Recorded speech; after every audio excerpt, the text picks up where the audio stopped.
I have not done a 3-day deal, but I know the logistics all along have been so immensely more complicated. Who's where, when, what, all the time. And already our plans have changed immediately when we got here. Our truck had to go to Croyer for some updates in the motor that were necessary, and I just got it back. I mean, here we are at 5 o'clock, the last people through tech, and lucky to get the truck back, so all our plans just keep changing.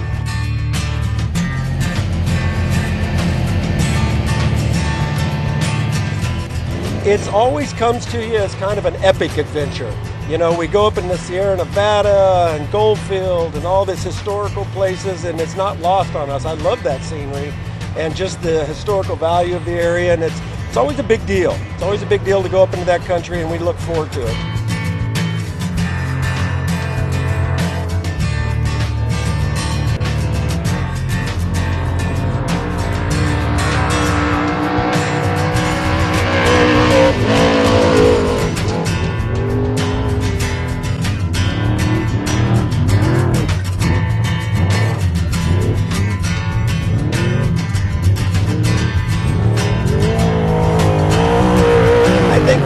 Fun to recap every night and start again. I'm looking forward to that. I think we'll have a good time. And we're with Robbie Pierce, who owns Mastercraft. And it's the first time we've raced together here. We raced in Mexico together before. But he's just a great guy to have around, and nobody better. Talk about no pressure, no nothing, have a good time. Just, he's a good guy, and we really enjoy and look forward to doing this with him. We had some trouble today. Early on, we lost 2 or 3 coils, we're not sure. So we're basically running on 5 cylinders all day. And then at about race mile 111, we lost first gear. So we're going to change a tranny, and we're going to change the coils, and we're also going to change a set of spark plug wires. So we had a tough day, but we think it's all things that we can get fixed. I'm really hopeful we can get it done in an hour, so we'll see.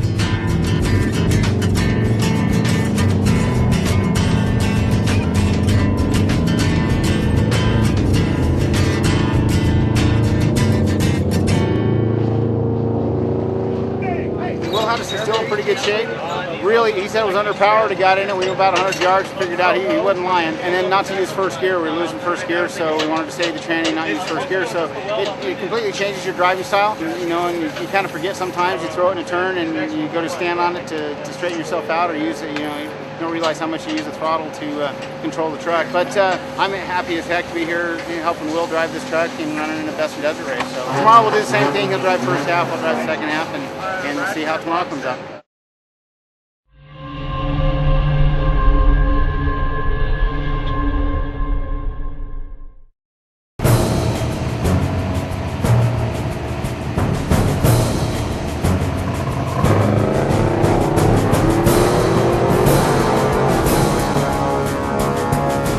But it's pretty important that you be somewhere up in the top, because those top 10 guys are going to run pretty fast, and that's all you really need to do all day is run up with them. You don't need to get too aggressive, but you don't want to get back in some slow dust.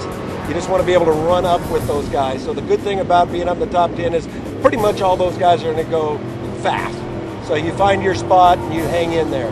You don't want to start too far back. There may be more and more problems. So it's important to get up tight and stay there.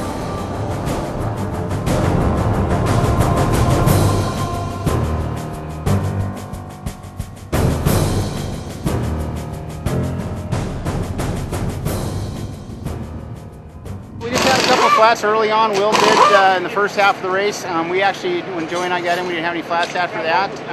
We got one right rear that we used up pretty good today, but the tires held up really well for us. Today was a good day. We had all 8 cylinders running and a good tranny. The guys worked their butts off. The guys from Coyers came in last night, helped us, got the tranny changed out.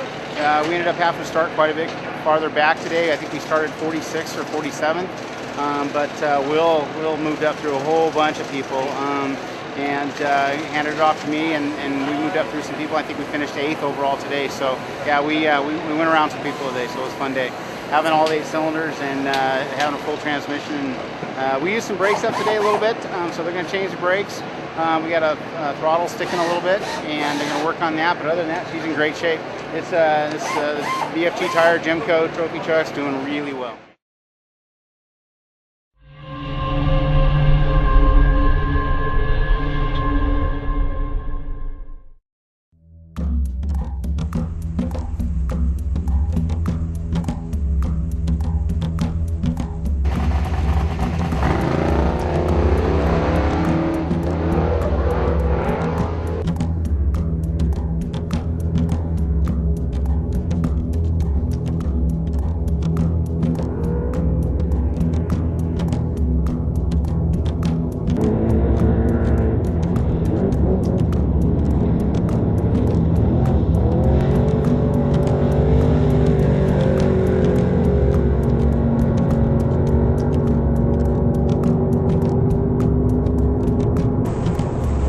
I've been racing this 6 years. You know, I started out with a Becker crew and a pro truck, and then went to trick truck, and so I'm pretty familiar with most of it. There will be some new territory for me, but not a lot. I think the trucks will have the advantage. There's a lot of valleys out there that are long and straight and whooped out, and that's trick truck country.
Well, Rob, tell me about your relationship with Robbie Pierce. Kind of go back to the beginning, because we both known him for a while. But what is your deal with him in this race? You know, Robbie's been a super great guy. You know, we met him years ago when he first purchased Mastercraft seats, and I was actually building a new buggy, and we ended up putting the Mastercraft in there like I always have. You know, I've sat in a Mastercraft seat since I believe 1991, before he owned the company.